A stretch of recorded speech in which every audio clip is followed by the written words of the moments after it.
Well, the show rolls on in Hong Kong as we head to Happy Valley on Wednesday night for another 9-race program coming up. Welcome to Racing to Win. We're going to preview the meeting on Wednesday for you very, very soon.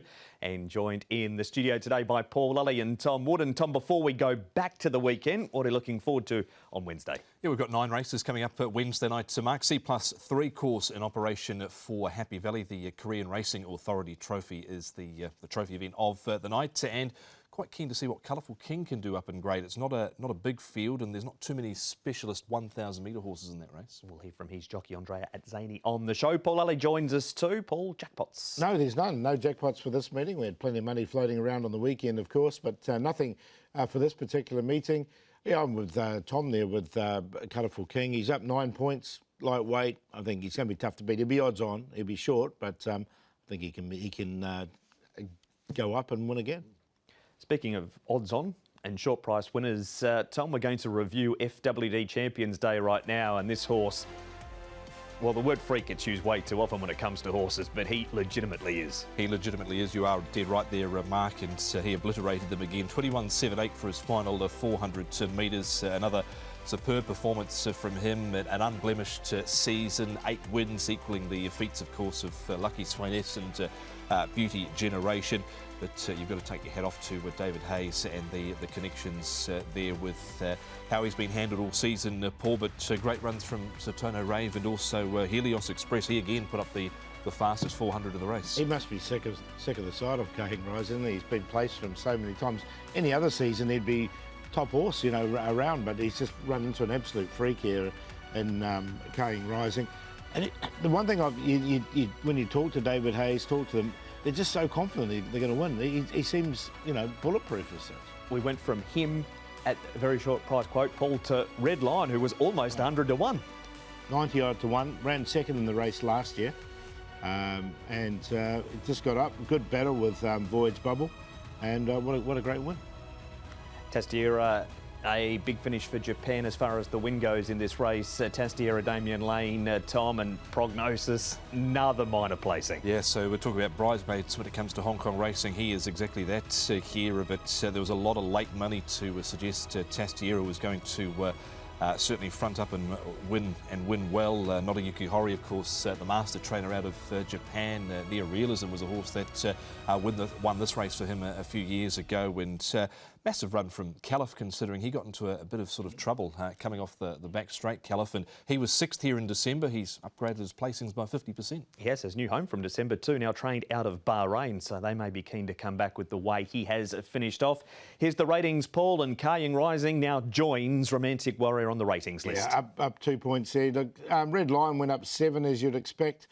Sunlight Power, that was a big run from him, and he's gone up 4 for, and My Wish also up 4. So some sort of ratings rises for those horses as well. Yeah, indeed, nice effort there from Cap Faraz, so bringing some of that Derby form to the races there as well. I think Craig Williams actually got a suspension out of the race as well, and Ensued could be an interesting proposition going forward to the end of the month. Yes, that's the Champions in Chater. The main lead-up race for that comes up on Sunday, the Queen Mother Memorial. But one more Group 1 to go in the season, the Champions in Chater.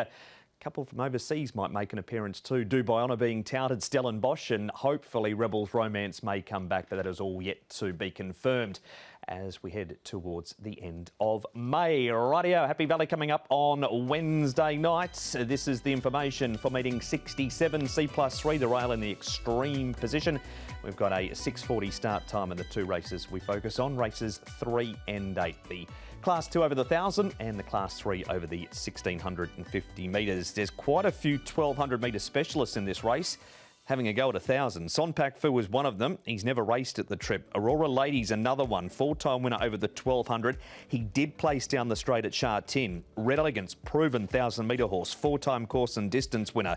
1,200 metre specialist. Brave Star and Wonder Kid. Whiz Kid's a 4-time course and distance winner. Glory Elite comes back in trip. Colourful King, unbeaten here. Both in Class 3 over the 1,000 metres, but he is 2 for 2.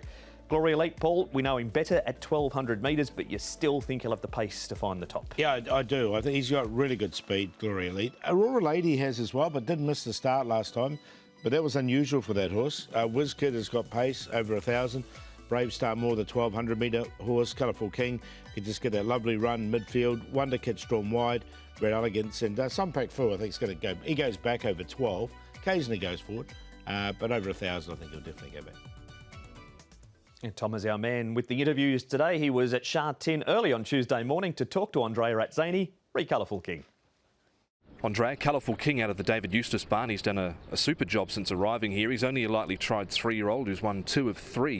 He looked visually impressive last start. Talk us through that performance. Yeah, no, he was obviously trialling quite well before he even ran here in Hong Kong. His trials were very good, and his first start up on the straight, it was a really good run, considering it was his first run here. And then obviously David decided to take him to the Valley, and he seemed to be, I wouldn't say the key, but he seemed to work quite nicely, and he won first start there. Only just got up, and then last time was quite impressive. Did it look as easy as it looked to us on the line? Because he seemed to be doing it really well, and he had his ears pricked too. Yeah, he jumped good. We had a good gate again the last day, and managed to get to the fence. And it doesn't really give you much of a feel until you actually ask him to go. Halfway around the bend, it was still a little bit green. He's only a young horse, and it's only really when we got into the straight and he sort of pulled himself together that he really got rolling, and he picked up quite nicely. And he hit the line quite strong, and like you said, he pulled up with his ears pricked. We know he's up into Class 2 now, and there's nowhere to hide when you get into Class 2 amongst some of these older horses, and he's got 120 on his back. Do you think he can measure up Wednesday night? Well, you know, it's obviously these Class 2s are never easy. I know it's a small field, but don't forget he's only a 3-year-old. He's only a young horse taking on all the horses, hardened horses that have been there and done it. But listen, he's done nothing wrong. He's in with a lightweight, and he's improving every run. David seems to be very happy with him. He thinks he's improved again, which he'll need to. But no, he's a lovely horse, and like I said, he's only a young horse, but which would be, I think, would be a very promising horse for next season too. You speak of next season, all of his victories, obviously 1,000 metres, obviously a couple in Australia as well. Is he a horse that might stretch out a little further to maybe 6 furlongs in time, or is the 5 furlongs ideal for him? It'll be interesting to see what he's like tomorrow night, how much speed he's going to show, because some of these horses, they do get quicker with more racing, but the way he's at the moment and the way David has been training him, it wouldn't surprise me if eventually he'll go up to 6. He probably has to, because there's only so many races, over 1,000 for him. But the way he's been racing and the way he's been hitting the line, I don't think 6 furlongs would be any issues later on. The race shape this week, there looks to be quite a bit of pace in the race, as there invariably is over the 1,000 metres. Do you get a similar sort of run to what you got last time, being a small field?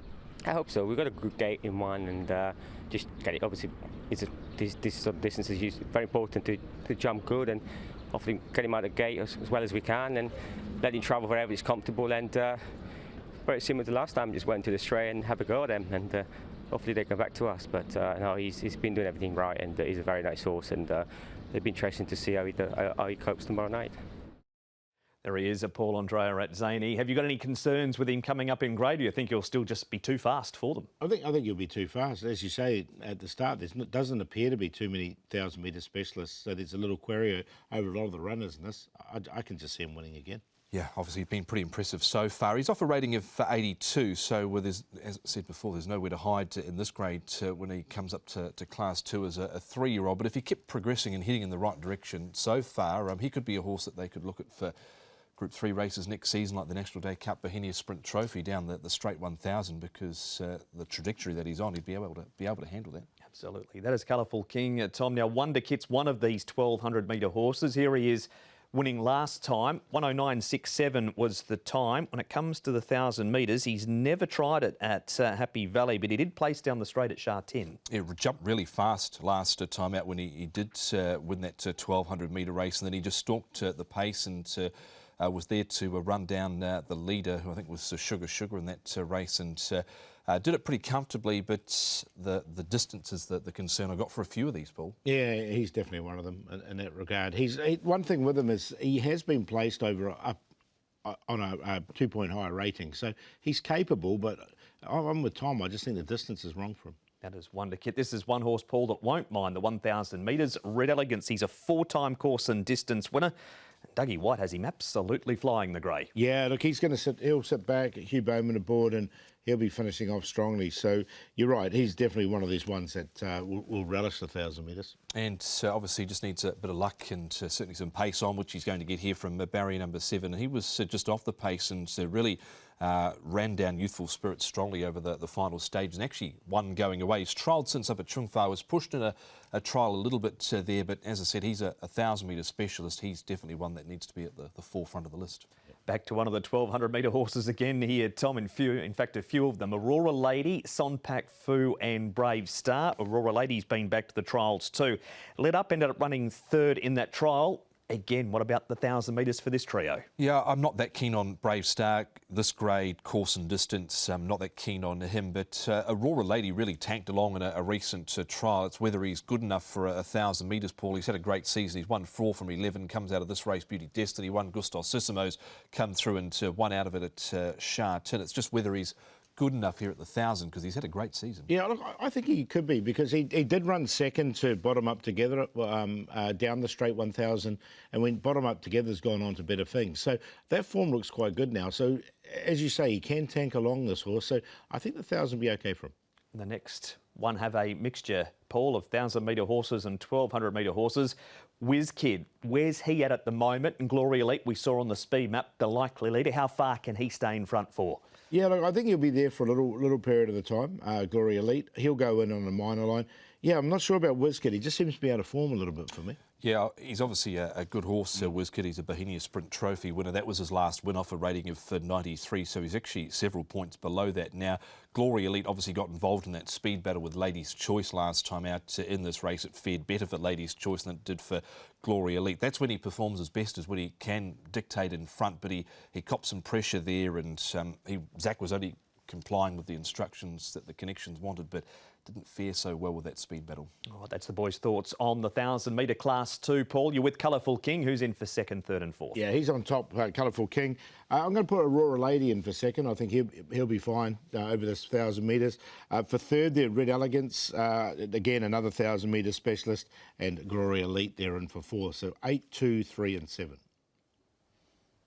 Very similar sort of numbers as well. I'm with Colourful King. He's been impressive so far. Did win over 1,000 metres twice in Australia prior to arriving, and he's now won 2 of 3 here in Hong Kong. Red Elegance certainly makes it, and he's another one of the 1,000 metre specialists. I agree with Paul about Aurora Lady. Just jumped that little bit awkward last time out, lost ground, but trial was strong.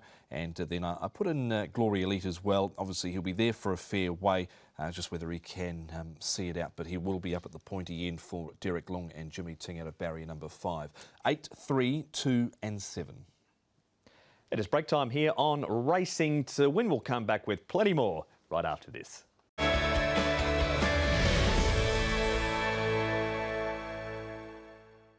And welcome back. You are watching Racing to Win. This is Hong Kong's twice weekly preview show. Happy Valley's the focus of this episode. And as always, when we come out of a break, Paul, we dial up your graphic for the last run reminder, and it's about to be revealed as race 7, number 7. Yeah, a pair of 7s there for a horse called Solid Car, who's only had 3 starts so far here in Hong Kong. And this was a really good run from him. They did go quite quick, so in the early stages, but he made up really eye-catching ground here. He's drawn well. He's a son of Grunt, so those grunts that we've seen so far go well on the all-weather, so there is another option from there. But you can see him back on the inside. He got into the clear. This is a second start at Happy Valley. He had a third and now 5th. So the horse is, I think, at a stage where he's pretty close to winning. And David Hall's got this horse going particularly well. So he's the last run reminder. Race 7, number 7. There are more last run reminders for every meeting on the website too. Yeah, there's about 15 horses there, or there's 15 horses there. So just there's always a reason why they're there. And normally get a few winners out of there as well. All right, but the pick of them for the show, race 7, number 7, Solid Car, is the last run reminder. But another 14 or so on hkjc.com. Race number 8 on the career racing night is the Jeju Handicap, and it is over the 1,650 metres. Skyheart comes to Happy Valley for the first time. Hemron is a 2-time course and distance winner. Star Contact is a 4-time course and distance winner. Gear change for Cambridge. Crossover noseband goes on. Definitive has won a trial since we last saw him. Emeritus Bexo, last start winner, extra £9 for it though. All cash comes back in trip from the 2,200 metres.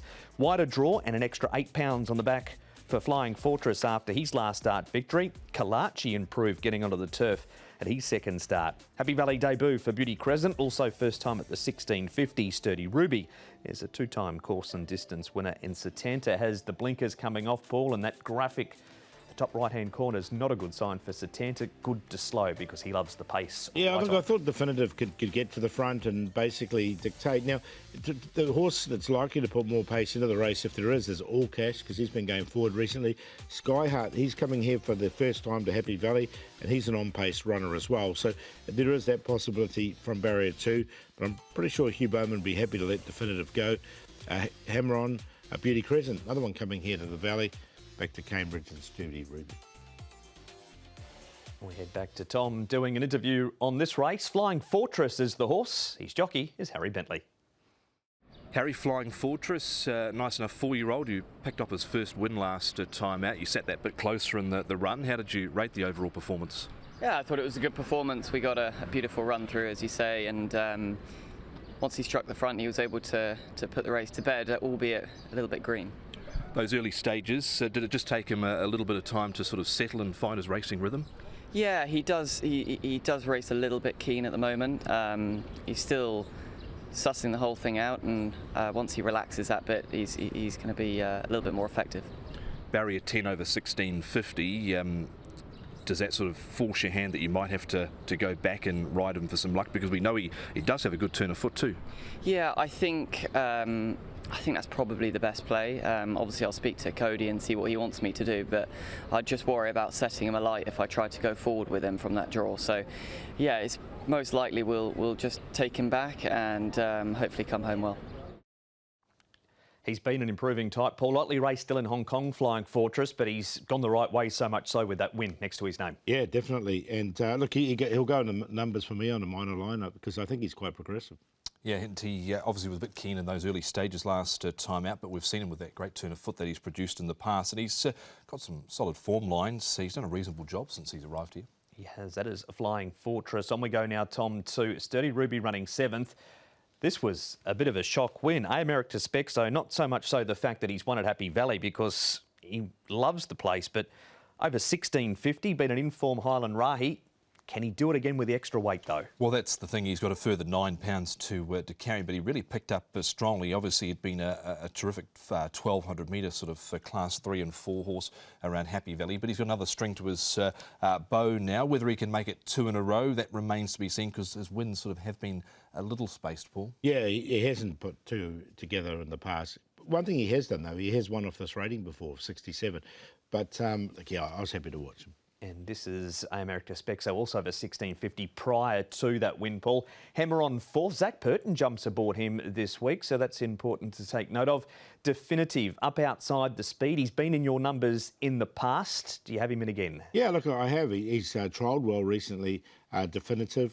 He was a winner at Big Odds 4 starts ago, but since then he's backed it up with a second, a fourth, a second. So he has shown quite a lot of consistency, this horse. Yeah, he has, and he's likely to be the pace angle in the race as well. I wouldn't totally rule out Hammer on as well because he had a slightly interrupted passage there in the straight and stayed on behind Aestheticism. Nothing was going to beat him that night. So Zach going aboard this horse for the first time wouldn't be ruling him out from a draw of 8.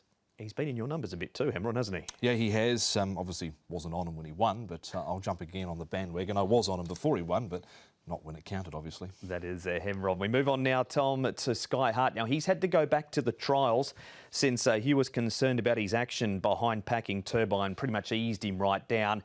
He's run on strongly in this trial, does have to carry top weight, but he's got himself a decent draw this week. He does, and that's a big positive for him. He's coming to Happy Valley for the first time, and never actually trialled at Happy Valley in the past. That last start, if you mentioned to Mark, he sort of dipped or stumbled at the 1200 metres, and Hugh just wasn't happy with his action at all after that. I think that was Top Dragon winning that trial there as well, and he looks a reasonable horse going forward.